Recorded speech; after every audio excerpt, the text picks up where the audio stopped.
what happens when you name and notice and understand a virtue?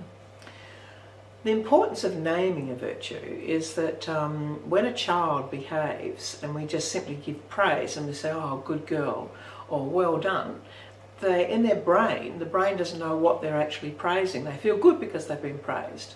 But when we name a virtue, we're actually giving a strong message to a child about what they've just done. So for example, if a child shares their ball with their brother, instead of saying, oh great, you shared your ball, you would actually say, I noticed how kind you were when you shared your ball.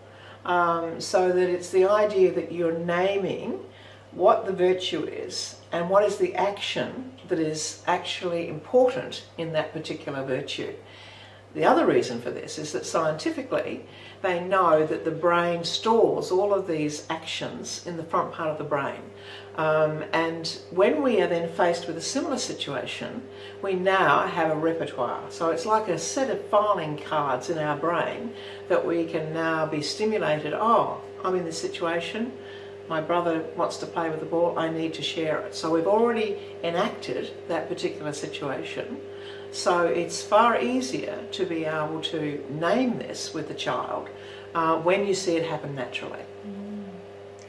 And is there anything that happens to the heart when you talk about somebody's virtues? Is there any research that suggests something actually in terms of physiology?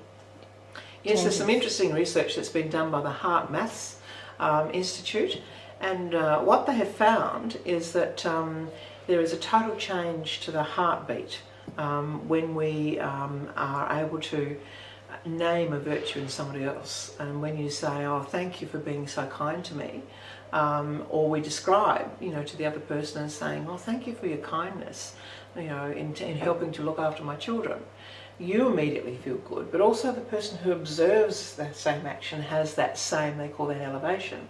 When you see somebody doing a kind deed, you feel good as well. And they now know that the heart actually picks it up. It's a bit like when a bell rings, it's a resonance factor. That the heart actually has been found to control the brain, not the other way around. And that there's these senses or this resonance, which are like a series of reverberational waves that we feel and sense in people.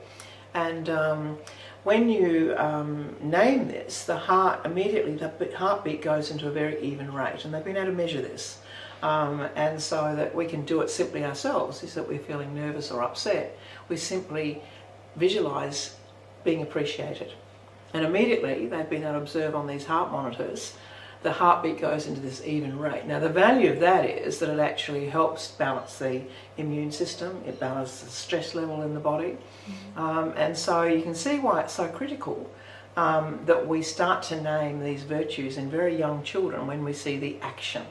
And that we use this as an ability to motivate the child and to support the child in their development, rather than waiting till they don't show the action and then actually drawing attention to the fact that they have been unkind, because that's what they'll remember. The brain will remember unkindness looks like this. Whereas in fact, if you say kindness and name it, thank you for sharing your ball with your brother, then you're actually, the child takes a snapshot, they feel good, the heart, the resonant heart has absorbed this, and so because they love their parents and they don't want to disappoint them, this is a much more powerful message than using shame and blame. That's extraordinary. And Arini, what difference does noticing a child's virtues make to the adult that they may become and the predictors of their life outcomes? One of the things that research, and they've done 20 years, Margaret Henry did this work, over 20 years, of noticing that children who felt consistently loved and nurtured ended up to be very normal, well-balanced, socially adjusted children. If there was inconsistent nurturing, where they felt, I guess, connected to the mother in some situations and ignored by the mother in the other, that then often this led to mental disorders. And we now know that this is a major problem now amongst our adolescents, is the whole aspect of self-worth, self-esteem, and depression, all these sorts of areas. Now when somebody actually acknowledges the virtue in you, it builds your self-esteem. And it really enables us to feel that we're really valued and we're really cared for. So we can love somebody, but unless we actually use words which are loving, the child doesn't necessarily feel loved. And so we each have a different way that we need to be loved. But the language of the virtue seems to be universal. And there's not anybody that you don't then give some sort of compliment about their quality of character that doesn't go away without feeling this glow in their heart.